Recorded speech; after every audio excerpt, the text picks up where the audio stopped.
say,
til tekst nummer 4.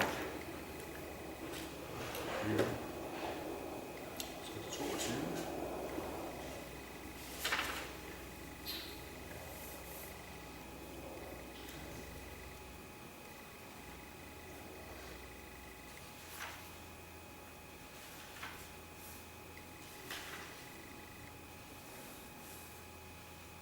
Ja, så tager den 22 af en lang sanskrit tekst. Og jeg tror bare, jeg springer. Jeg sagde undermor, ikke? Ja.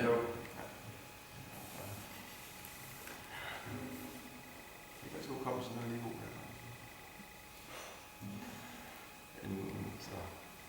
Her står så oversættelse til tekst nummer 22.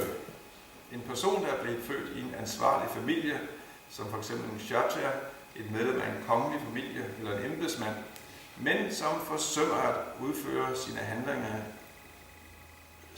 forsømmer at udføre sine foreskrevne pligter i overensstemmelse med religiøse principper, og som således degraderes, falder på dødstidspunktet ned i helvedesfloden, der er kendt som Vaitarani. Denne flod er en voldgrav, som omgiver helvede, er fuld af glupske vanddyr. Når et syndigt menneske bliver kastet ud i Vaitarani-floden, begynder vanddyrene, som lever der, med det samme at æde ham, men på grund af sit ekstremt syndige liv forlader han ikke sin krop. Han husker uafbrudt sine syndige aktiviteter og lider frygteligt den flod, der er fuld af afføring, urin, pus, blod, hår, negle, knogler, marv, kød og fedt.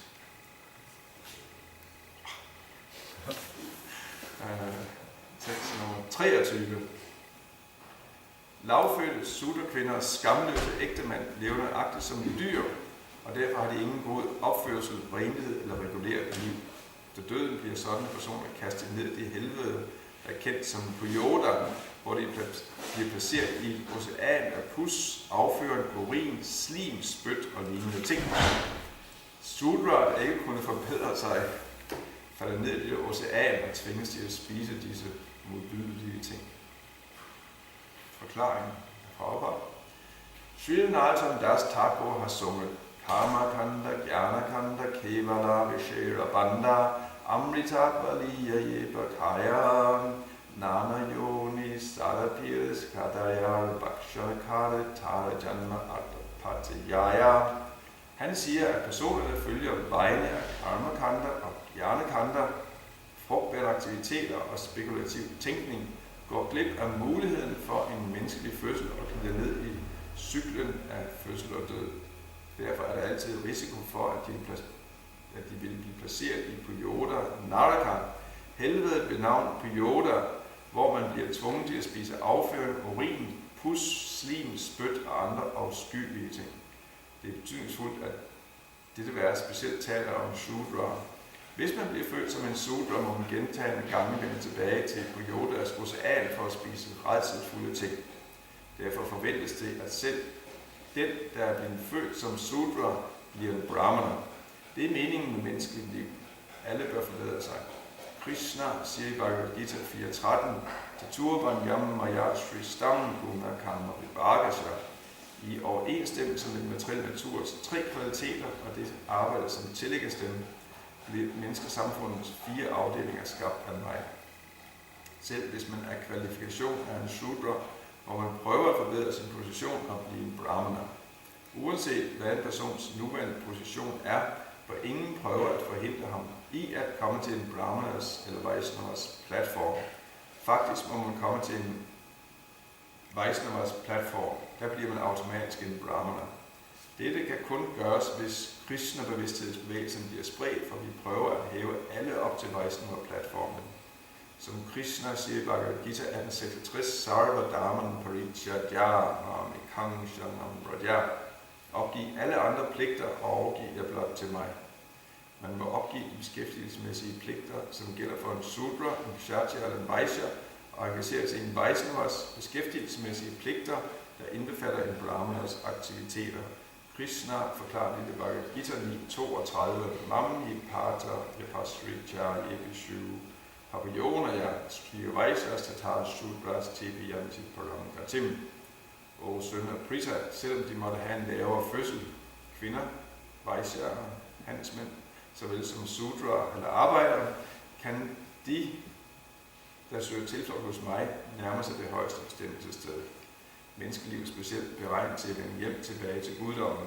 Denne mulighed bør gives til alle, uanset om man er en Sudra, en Vaishya, en kvinde eller en Kshatriya. Dette er formålet med Krishna-bevidsthedsbevægelsen. Hvis man er tilfreds med at forblive en Sudra, må man midlertidigt lide på den måde, som beskrives i dette vers, Tat evati vibatsitam ashnanti. Og de 2 vers var en person, der blev født i en ansvarlig familie, som f.eks. en kshatriya, et medlem af en kongelig familie eller en embedsmand, men som forsømmer at udføre sine foreskrevne pligter i overensstemmelse med religiøse principper, og som således degraderes, falder på dødstidspunktet ned i helvedesfloden, der er kendt som Vaitarani. Denne flod er en voldgrav, som omgiver helvede, er fuld af glupske vanddyr. Når et syndigt menneske bliver kastet ud i Vaitarani-floden, begynder vanddyrene, som lever der med det samme, at æde ham. Men på grund af sit ekstremt syndige liv forlader han ikke sin krop. Han husker uafbrudt sine syndige aktiviteter og lider frygteligt i den flod, der er fuld af afføring, urin, pus, blod, hår, negle, knogler, marv, kød og fedt. Lavfødte sudakvinder og skamløse ægtemand lever nøjagtigt som dyr, og derfor har de ingen god opførsel og renhed, der regulerer liv. Så døden bliver sådanne personer kastet ned i helvede, der kendt som Yoda, hvor de bliver placeret i et ocean af pus, afføring, urin, slim, spyt og lignende ting. Sudra, der ikke kunne forbedre sig, falder ned i dette ocean og tvinges til at spise disse modbydelige ting.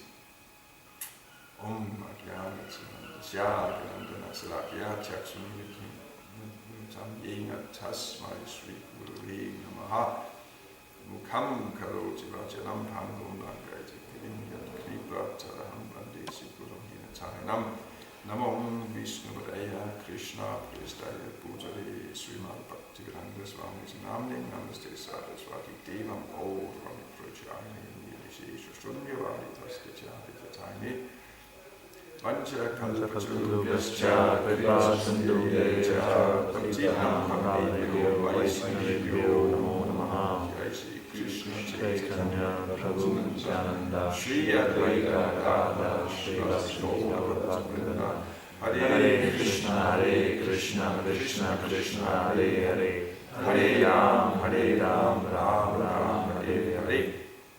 Så det er betydningsfuldt her, at i det sidste vers, vi læste om, er det bliver talt om Sudra, der ikke forbedrede deres situation, men blev hængende som Sudra hele livet. Når vi hører her om helvedes planeter, er det ikke alle mennesker, der bliver kastet i helvede. Samtidig kan vi godt tro, at medmindre man bliver en ren Vaishnava, medmindre man bliver overgivet, giver sig selv til bhakti og hengiven tjeneste, går man til helvede. Men ikke det helvede, vi har talt om her. Hele materielle verden er selvfølgelig et helvede i sig selv, men disse særlige helvedesagtige planeter er for dem, der har udført ekstremt syndige aktiviteter. Men fromme mennesker, de kommer ikke til helvede. De kommer til højere planeter, eller de fødes igen på denne jord i andre fromme familier. Stadig gentager en fødsel og død, men ikke i de her helvedesagtige planeter, som vi hører her. I civiliseret menneskeliv forventes man at følge de principper, der gælder for civiliseret liv. Og det her det er for uciviliserede mennesker. Og civilisation, hvad er civilisation? Civilisation betyder varnashram. Det civiliserede liv begynder, hvor vi har varnashram. Det er meget klart, det er sådan set det, der er definitionen på varnashram. Der er flere definitioner. En definition, det er, at kristne har skabt varnashram. Tatur manyam mayasri stam guna karma vibhagasya. Kristne siger, at i overensstemmelse med naturens kvaliteter og det arbejde, som tilskrives disse kvaliteter, bliver menneskesamfundets 4 afdelinger skabt af mig. Og så hele systemet er kristne skabelse. Mere præcis, så er det kristnes system for at organisere mennesker med forskellige tilbøjeligheder i, jeg kan også sige, den mest optimale måde at handle på disse tilbøjeligheder på, så man er forbundet med kristne. Det er kristnes instruktioner for, hvordan vi håndterer vores materielle natur. Det er selvfølgelig også mere end det. Altså, varnashram er ikke kun en ting i den her, altså for betingede sjæle, eller reduceret til den materielle verden. I den åndelige verden er der også varnashram. Men der er der varnashram med et andet formål. Der er formålet simpelthen for variationens skyld. For rasa. For der kristne relaterer til hengivne i mange forskellige forhold. Og hvis alle var ens, ville det være mindre interessant. Men når kristne har alle mulige hengivne i alle mulige forskellige forhold, som ældre, yngre, jævnaldrende, og som brahmana, kshatriya, vaishya, og sudra, og så videre. Og mænd og kvinder. Også mænd og kvinder er en refleksion fra den åndelige verden. Mænd og kvinder har forskellige naturer, og man har forskellige rasaer til mænd og til kvinder. Gælder også for kristne, eller især for kristne. Så varnashram i den åndelige verden er for kristnes nydelses skyld. I den materielle verden er varnashram, den refleksion, vi har i den her materielle verden af varnashram, er kristnes system og kristnes anvisninger på, hvordan vi handler på vores betingede natur. Det er kristnes instruktioner for, at jamen, jeg har den og den her betingede natur. Jeg er ikke i stand til at fuldstændig transcendere det. Jeg er nødt til at handle på den. Og så siger kristne, jamen så skal det foregå på den her måde, den her måde. Hvis du gør det, er du stadigvæk forbundet med mig. Og det vil være den optimale, den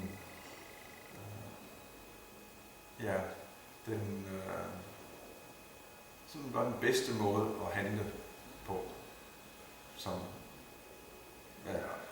afhængig af hvad man nu er, status man nu er i. Og ikke blot vil man leve et ordentligt civiliseret liv. Varnashram betyder sådan set bare et ordentligt civiliseret liv. For eksempel man er grihasta er en af de ting, som findes inden for det er en af ashramerne i varnashram. Grihastha-liv handler om, at mænd og kvinder vil være sammen. Det er et betinget behov. Det er ikke noget behov, Krishna har, at vi skal have omgang med det modsatte køn. Krishna har behov for, at vi engagerer os i hans direkte tjeneste, men vi har behov for generelt omgang med det modsatte køn, eller ønsker om det. Så siger Krishna, så foregår det på den her måde, så foregår det inden for Grihastha ashram, så gifter man sig med en person, man er den person trofast resten af livet, man er en ansvarlig borger, man har et ærligt arbejde, man forsørger sin familie, man tager sig af børnene og så videre og så videre. Og hvis man gør det, og så er man inden for civiliseret liv. Og hvis man gør det for at tilfredsstille Krishna, så bliver det til hengiven tjeneste.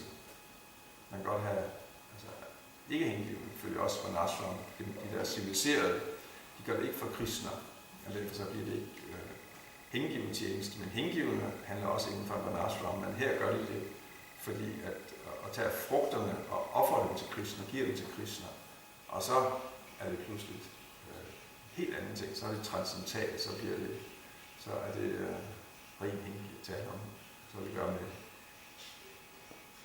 jeg må også sige ren hengiven tjeneste, niskam karma yoga. Det er stadigvæk karma, og ashram er karma, men det er yoga, det er forbundet med Krishna, og hvis man gør det helt utilknyttet, at man gør det simpelthen fordi, at det er den situation, man er i, og det er, på en måde kan jeg ikke rigtig handle anderledes, jeg er betinget til at handle på den måde, men egentlig så, jeg identificerer mig ikke med det, jeg siger bare, det er den rolle, man handler i nu, og man har egentlig nogle specielle ønsker om at nyde den situation, men samtidig så er man i den situation, og man kan ikke rigtig gøre det anderledes, ligesom Krishna siger til Arjuna, at hvad kan undertrykkelse udrette, men Arjuna, jeg kan huske sanskritten i 18. kapitel, at Krishna siger til Arjuna, at nu undslår du dig for at kæmpe, men ifølge din natur, så vil du ende med at gøre præcis det samme med omstændigheder. Det er simpelthen natur.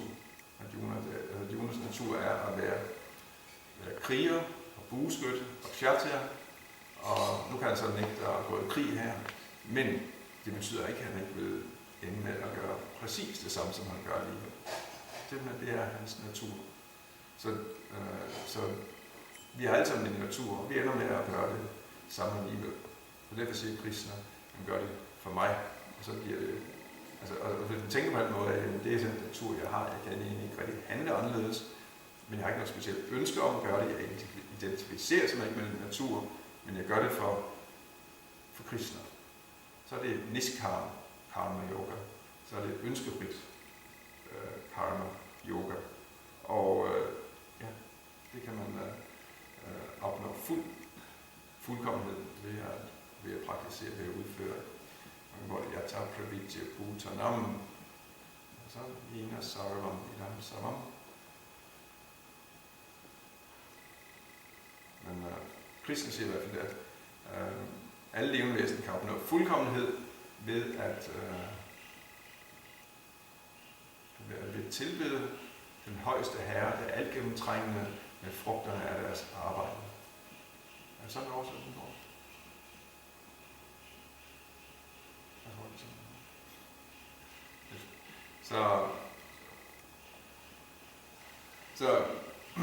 Men som vi siger her bliver refereret til varnashram og til mennesker, der har brudt varnashram, som har brudt reglerne for det civiliserede liv. For eksempel her hører vi om sudra, der ikke har forbedret sig igennem deres liv. Hvilket som sagt er interessant, at et af formålene med varnashram er, at man forbedrer sig, man bliver gradvist ophøjet, og man bliver ikke stående på det samme sted. At man ved, hvad formålet er, hvad standarden er, hvad idealet er, men man er også selv klar over, hvor man er, og man arbejder mod at gradvist komme til højere og højere. Så meget så, at en sudra faktisk skal komme og blive en brahmana. jeg kan sige, så meget for ideen om, at man er låst fast i sine vaner. Nej, faktisk var Ashram-systemet er netop, at man ikke er låst fast i sine vaner. Man skulle gerne avancere selv inden for det her liv, og gå fra at være Sudra og blive en Brahmana. Det skal forstås rigtigt, ligesom som vi får indstødt det.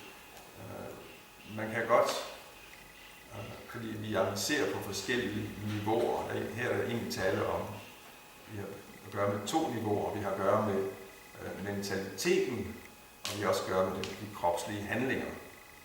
Så generelt vil Sudra, de der har en Sudra-natur, ikke ændre deres kropslige handlinger, men deres mentalitet vil ændre fra at være en Sudra til at blive en Brahmana.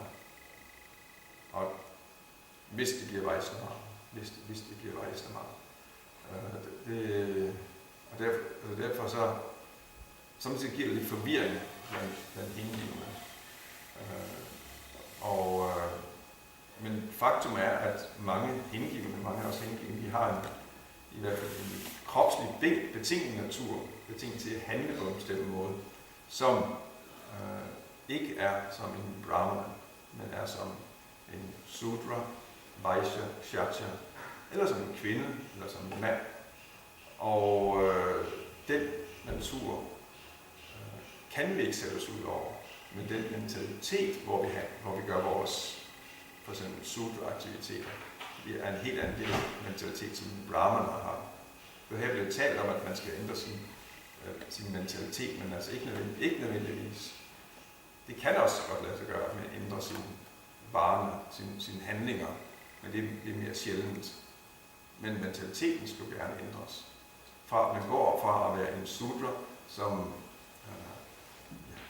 ønsker sansenydelse og ønsker prestige og anseelse for det, han gør, og som er meget knyttet til sin personlige komfort og tryghed. Sudra er tryghedsnarkoman. Han vil gerne have en sikker situation. Derfor så, altså det er kendetegnet for Sudra.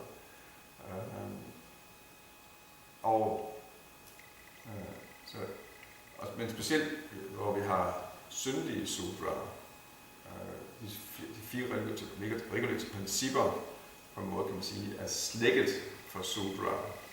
Ikke fuldstændig, fordi vi får syndige reaktioner for det, men det er, altså man forstår, okay, der er Sudraer her, de er knyttet til løs seksuel omgang, de er knyttet til at drikke. Altså de kan lige rusmidler. Ikke ligesom Kshatriya. Kshatriya gør også det, men det er mere okay, de har en meget lidenskabelig natur, men der er det meget mere forbundet med dharma. For eksempel når Kshatriya spiser kød, er det kun når at de har været ude i skoven, junglen, og stået ansigt til ansigt med et eller andet stort dyr, som for eksempel, og så slår jeg ned, som på sin næsehorn. Jeg ved ikke, man kan Kshatriya stå mod næsehorn og slå ned. Jeg ved ikke, så skal man godt være en sej Kshatriya. De var store. Ja, næsehornen. Ja, det var de også. Og Kshatriya er også store. Men tiger i hvert fald, dem går de ud og går ansigt til ansigt, udfordrer tigerne, og tigeren får nogle muslimer. Hvis ikke gør det, så kommer Kshatriya bare hjem. Så bliver det tigeren i stedet for. Så Kshatriyerne, og de på den måde er ude i skoven, som de gør, fordi de er nødt til at praktisere kunsten at kunne slå ihjel. Så det gør det ude i skoven og kæmpe med dyrene. Så når de så kommer hjem, og de har byttedyr med, så kan disse dyr ofres. Nogle dyr, altså der er nogle dyr, der ikke kan, men de rigtige dyr, de kan ofres i et yajna, og så kan Kshatriyan spise kød bagefter. Så det er ikke, men Sudra, det er Sudra, der udfører de der kali yajna, hvor at, de offrer en ged på den mørke, på en nordlys nat, og siger til dyr, at nu slår jeg dig ihjel næste liv, så du er mig ihjel, og det der primitive og uintelligente. kødspisningsaktiviteter. Det er sudraer. Og sudraer på samme måde drikker, kan godt finde på at drikke alkohol. Selvfølgelig i større eller mindre grad. I et vedisk samfund er det egentlig de færreste sudraer, der forfalder til ting. Men nogle sudraer er, og det er de sudraer, vi hører om her.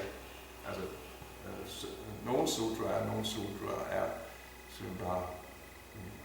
Altså nu er alle på den måde i vores moderne verden. Så vi tror, men i vedisk samfund, der er det flest folk, også sudraer, pæne og ordentlige og civiliserede og følge principperne. Men nogen gør ikke. Og der er selv og det er også i vedisk litteratur, i Purana, jeg er ikke klar lige, hvor det er henne. Men der er historier, hvor vi hører om almindelige mennesker. Almindeligt degraderede mennesker. Det er ikke de ophøjede mennesker, det er ikke dem, som vi hører i Bhagavatam, og dem, som er vores idealer. Men selv blandt almindelige mennesker er der også sådan, vi kalder almindelige aktiviteter. Der er en historie om en kone eller en kvinde, som var gift. Hun var gift med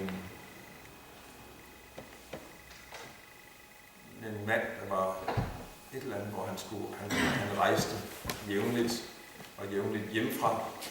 Og når han var hjemmefra, så havde hun affære med andre mænd. Hun havde en affære med en højesteretsdommer, og hun havde sådan samtidig en affære med højesteretsdommerens søn.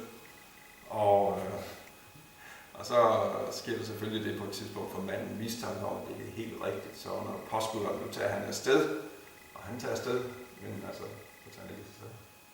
Han planer at komme tilbage og overraske og se, hvad der sker. Og så fortælles det blandt andet først, så kommer sønnen af højesteretsdommeren sammen med kvinden, og så mens at han er der, så kommer højesteretsdommeren, hun gemmer sønnen i skabet, og så er hun sammen med højesteretsdommeren.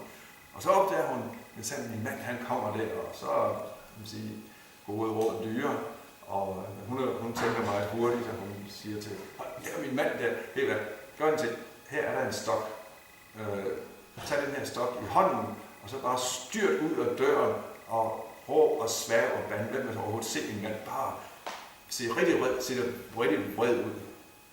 Og